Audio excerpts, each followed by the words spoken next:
Hey, salut la team, j'espère que vous allez bien, c'est Jérémy Sensei. Si tu débarques ici et que tu arrives sur cette vidéo sur ma chaîne pour la première fois, eh bien bienvenue. Je m'appelle Jérémy et j'ai décidé de créer une chaîne sur les finances personnelles et l'investissement. Aujourd'hui, j'ai décidé de te faire une vidéo, on va le voir, comment rechercher une action, où aller tout simplement pour rechercher une action.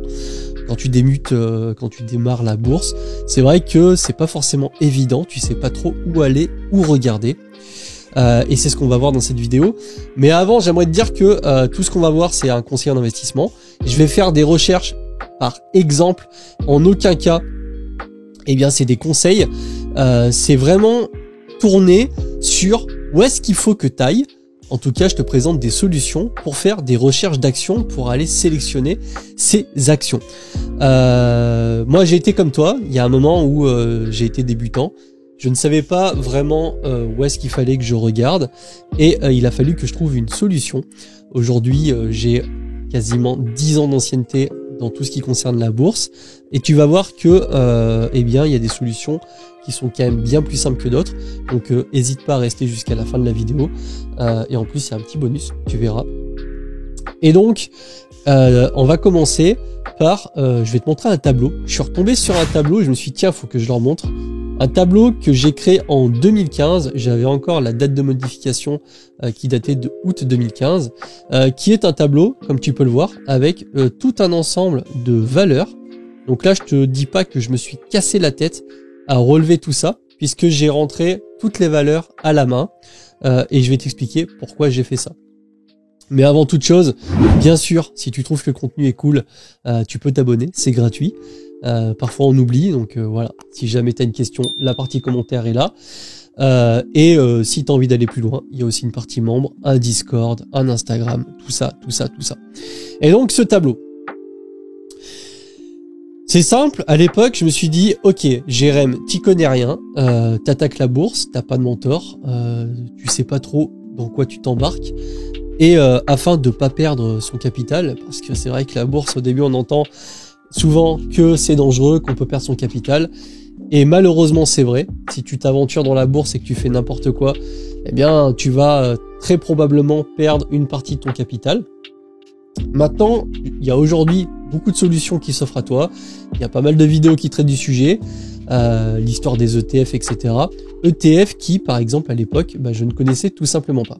Donc moi, ce qui s'est passé, c'est que j'ai tout simplement acheté 2 bouquins. J'ai lu 2 bouquins. Le premier, c'est L'investisseur intelligent de Benjamin Graham, qui est un très bon bouquin.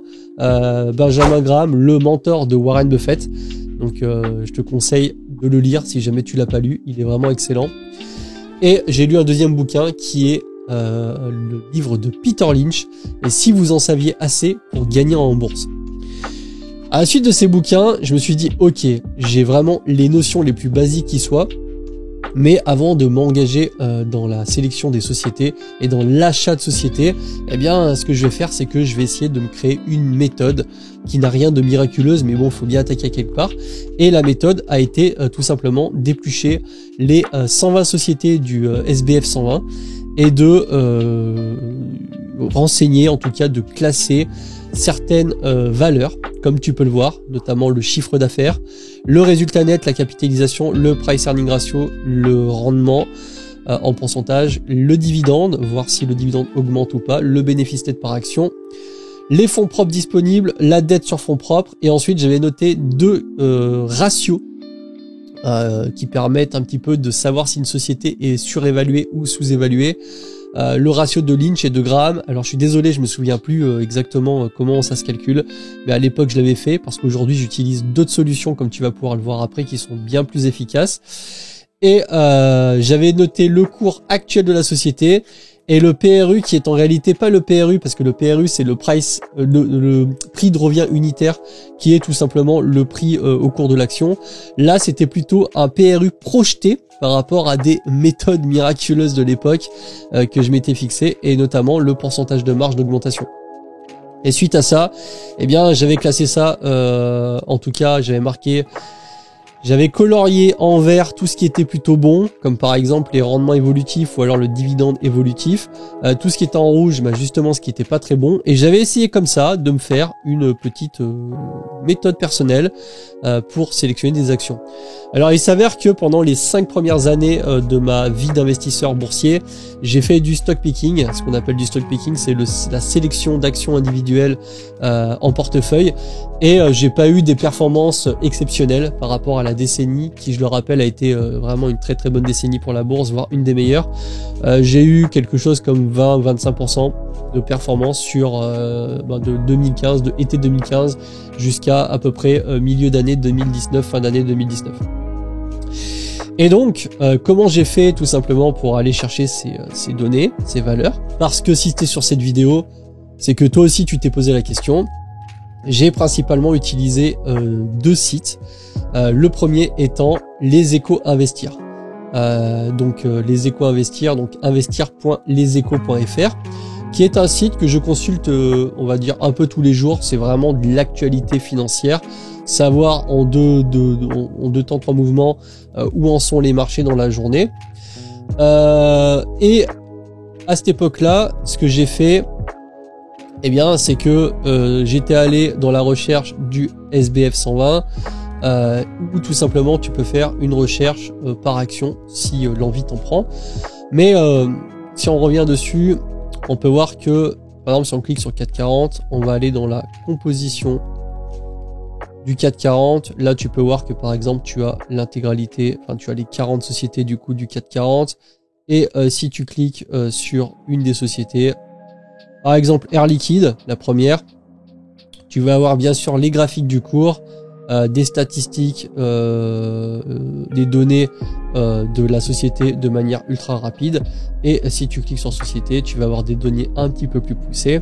Et encore, avant, je trouvais que c'était bien plus complet. Il y a peut-être une option que j'ai pas trouvé, j'ai pas trop cherché pour pas te mentir, mais c'est parce qu'aujourd'hui j'utilise, comme je te l'ai dit, d'autres solutions qui sont beaucoup plus radicales.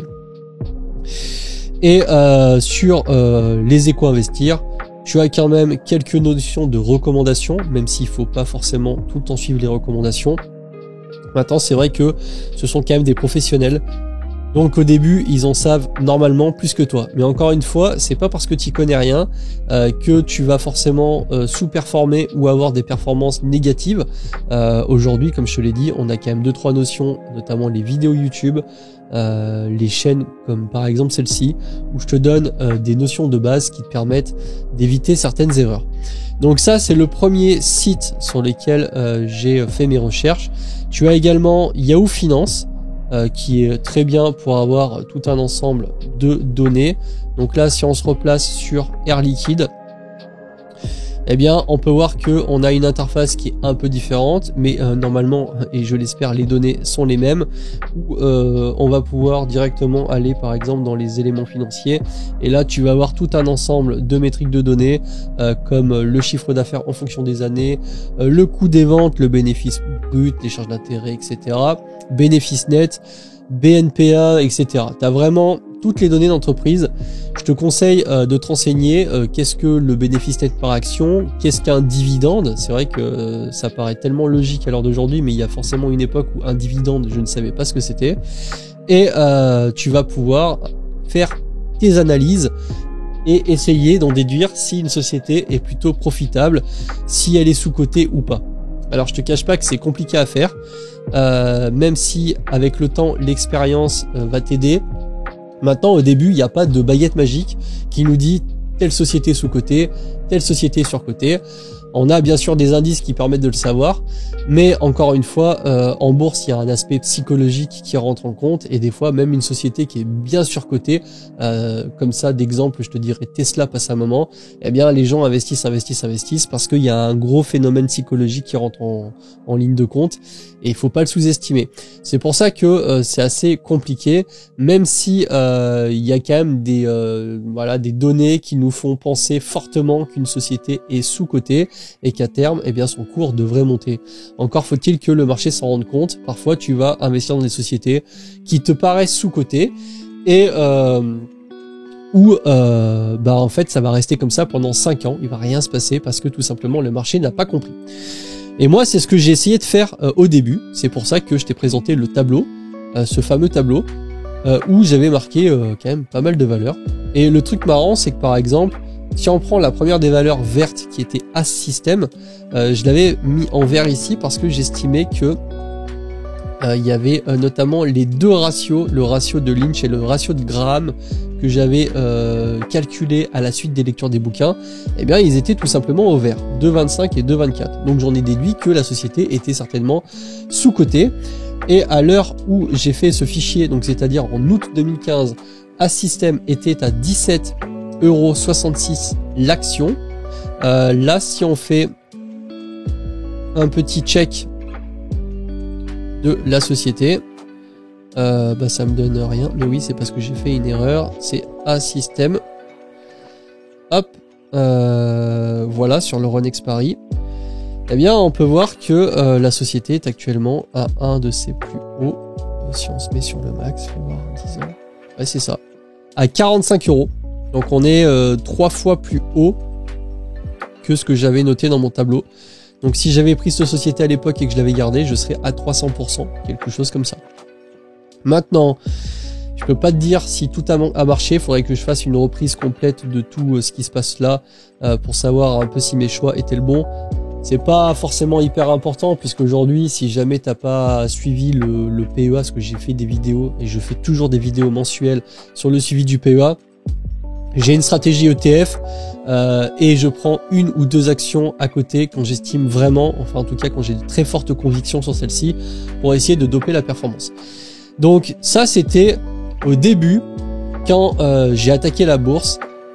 Comme je te l'ai dit, je faisais du stock picking, j'ai arrêté au profit d'une stratégie pas 100% ETF, ça a été 100% ETF passé un moment, mais là voilà, je suis ETF et j'essaie de prendre des actions qui sont quand même risquées, donc si vraiment t'as pas forcément ou t'as vraiment peur de perdre du capital, je ne te conseille absolument pas de reproduire la même, en tout cas le même portefeuille que moi, c'est assez risqué. Les ETF c'est beaucoup plus fiable, c'est beaucoup plus stable, les performances sont certes réduites dans les deux sens, mais c'est beaucoup plus safe dans le temps. Donc tu peux utiliser d'autres sites encore comme Google. Google, si tu tapes Apple cours par exemple, tu vas avoir forcément quelques données financières. Tu peux directement aller un peu plus en détail sur Google Finance. Donc encore une fois, Google, c'est pas comme s'ils avaient pas beaucoup de données. Mais il faut savoir que toutes les données des entreprises sont normalement en libre service. Tu peux les consulter. Le truc un peu pénible, c'est qu'il faut aller chercher un peu à droite à gauche. Il y a certaines interfaces que tu préfères, etc.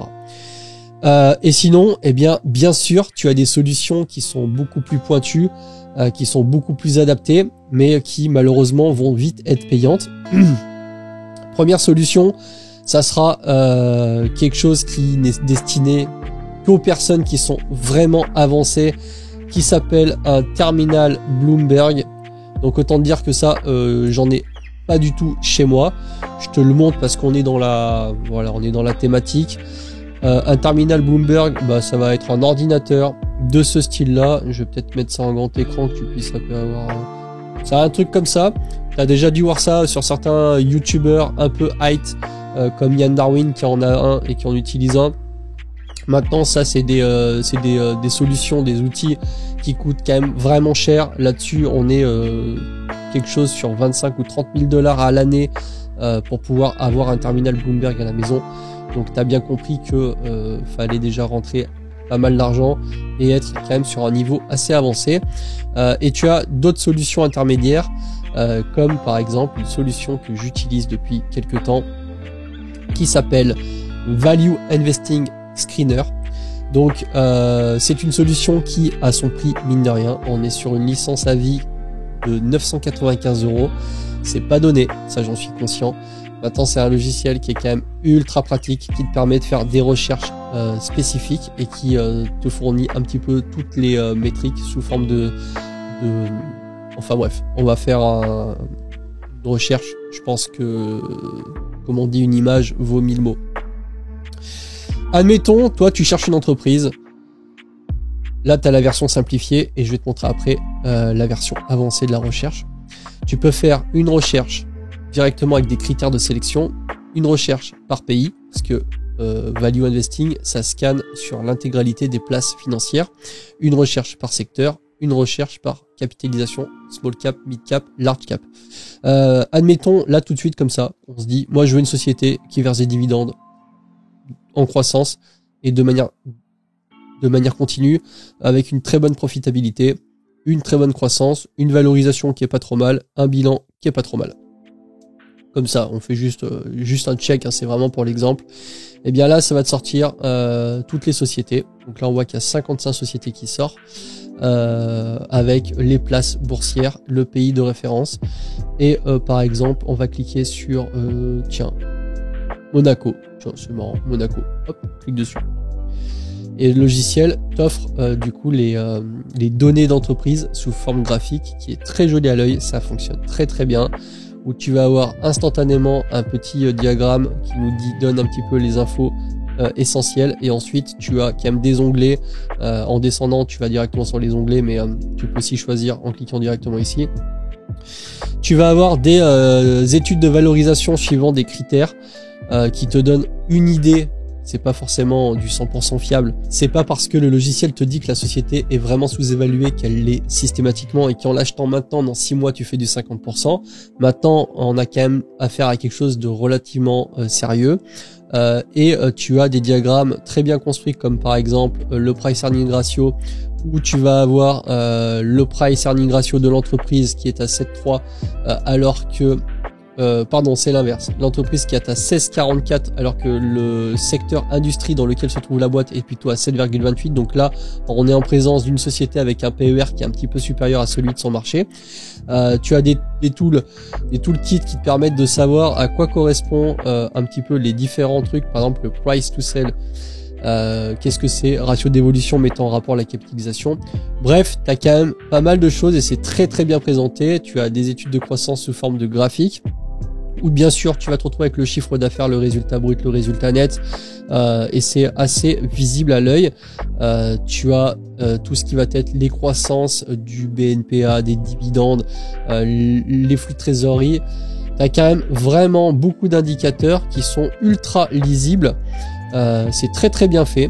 Donc évidemment, j'ai contrôlé les données, et c'est des vraies données, hein, c'est pas un truc bullshit quoi, c'est des vraies données qu'on retrouve sur le web, sauf que là c'est tout centralisé sur un seul logiciel. Voilà, par exemple là tu vois, tu as l'étude du dividende, donc on voit que le dividende il était systématiquement à 2$, sauf là il est passé à 1$, il a moins 50%. Bref, le logiciel est vraiment insane. Et tu peux bien sûr aller dans les filtres avancés où là tu vas pouvoir chercher l'entreprise exactement comme tu le veux. Donc tu l'as bien compris, avec un logiciel comme celui-ci, c'est bien plus facile de trouver des actions, des sociétés. À l'œil, c'est sympa. Enfin moi j'aime bien. Encore une fois, maintenant comme je te l'ai dit, ça a un coût. Maintenant si ça t'intéresse, même avant d'acheter la licence, hein, parce que encore une fois c'est quand même réservé à ceux qui ont les moyens de se le permettre, mais tu as par contre une masterclass qui est pour le coup totalement gratuite. Tu as simplement à renseigner ton nom et un mail, et tu tombes sur la masterclass qui te propose 4 vidéos entre une demi-heure et 45 minutes, des vidéos qui permettront de te donner vraiment une base en quelque chose comme 3-4 heures de formation dans tout ce qui va concerner l'investissement boursier. Donc moi je te conseille vivement, si tu es débutant, à aller jeter un œil au moins sur les vidéos, parce que pour le coup formation gratuite, il y en a, bon tu peux te former gratuitement un peu partout sur internet, mais là c'est vraiment pas mal. Et puis derrière, si vraiment ça te plaît, tu pourras jeter un œil à tout ce que je t'ai montré là. Je conseillerais pas forcément ça à un débutant, sauf si tu as vraiment de l'ambition d'aller très loin et que tu as envie de prendre des raccourcis, parce que c'est vrai qu'encore une fois, eh bien on peut se démerder un peu différemment. Mais voilà, moi j'utilise cette solution là qui est vraiment très pratique. Dès que j'ai envie d'avoir, je parle beaucoup de Visiomed, et d'ailleurs ça va être un bon exemple, parce que tu vas voir que Visiomed, si on se place dessus, eh bien ça va nous donner un diagramme qui fait pas rêver. Ça va nous donner des ratios, enfin une évolution de la valorisation qui nous donne une évaluation au juste prix. Mais encore une fois, comme je te l'ai dit, il faut faire attention parce que là, ça nous donne à l'instant T, mais ça ne prend pas en compte les prévisions futures d'entreprise. En l'occurrence, Visiomed, pour le moment, a de très bonnes news dans le futur. On verra comment ça se passe. Mais voilà, on peut voir la société. Dès que tu as une société en tête et que tu veux faire une recherche, tac, t'as plus qu'à la taper. Et comme tu peux le voir en plus de ça, franchement, graphiquement, c'est merveilleux. C'est vraiment ultra bien foutu. Donc voilà concrètement pour la recherche d'action. Bien sûr, je ne peux pas non plus faire une vidéo qui dure 6 heures. Enfin, je pourrais, mais ça n'aurait pas forcément d'intérêt. C'était pour te montrer un peu où est-ce qu'il faut regarder, où est-ce que tu peux chercher des actions. Ensuite, libre à toi de prendre la solution qui te convient le mieux. Et après, par rapport à, je sais pas, aux questions du style, ouais, mais Jérém, c'est bien, maintenant tu nous as montré comment trouver une action. Mais comment je sais si une société, comment je peux investir dans telle ou telle société? Eh bien, j'ai envie de te dire, mon ami, là est toute la difficulté de la bourse. Parce que si je le savais, et si je le savais avec une certitude à 100%, bien sûr, ça serait trop facile et ça n'existe pas. Donc évidemment, va falloir regarder si elle verse des dividendes en augmentation, en croissance. Est-ce que le résultat net est en croissance? Quel est le pourcentage de sa dette par rapport à ses fonds propres, etc. Pour savoir vraiment si une société est plutôt en bonne santé ou plutôt en mauvaise santé. Tu as bien compris que si une société fait 1 milliard de chiffre d'affaires et se retrouve avec 3 milliards de déficit comptable et qu'elle est endettée à hauteur de 200%, elle sera forcément moins bien, et encore t'as pas toutes les données, qu'une société qui a 0 dette, qui génère 3 milliards de résultats nets par an par rapport à chiffre d'affaires de 10 milliards. Là-dessus, je peux pas faire le boulot à ta place. J'essaie déjà de le faire à la mienne, ce qui n'est pas forcément facile. Si jamais, par contre, t'as pas envie d'utiliser du stock picking, si t'as pas envie de faire du stock picking et si t'as envie d'avoir un truc un peu plus safe où t'as pas forcément besoin de faire toutes ces recherches, hésite pas à aller vers les ETF qui sont une très bonne solution. Je suis le premier à prôner l'approche ETF et c'est pour ça que je le fais à titre perso. J'ai simplement essayé de compléter le truc pour avoir un peu plus de dynamique sur mes portefeuilles. Mais en gros, voilà. Voilà ce qui se passe par rapport à la recherche d'action. Donc si tu as des questions, n'hésite pas. Si tu as envie de discuter et de présenter tout simplement, je sais pas, un portefeuille, un projet, il y a le Discord que tu retrouves dans la description de cette vidéo. N'hésite pas à venir. Instagram pareil, bon je fais 2-3 petites stories. Tu peux m'écrire aussi sur Instagram et n'hésite pas à t'abonner si ça t'a plu. Moi je t'ai fait une vidéo complète sur la bourse, enfin complète, elle dure 1h40, ça te donnera les bonnes bases de la bourse. Si jamais l'aventure te plaît et que tu as envie de continuer, eh bien elle est juste ici. Sur ce, je te souhaite une bonne fin de soirée, je te dis à la prochaine, c'était Jérémy Sensei, salut.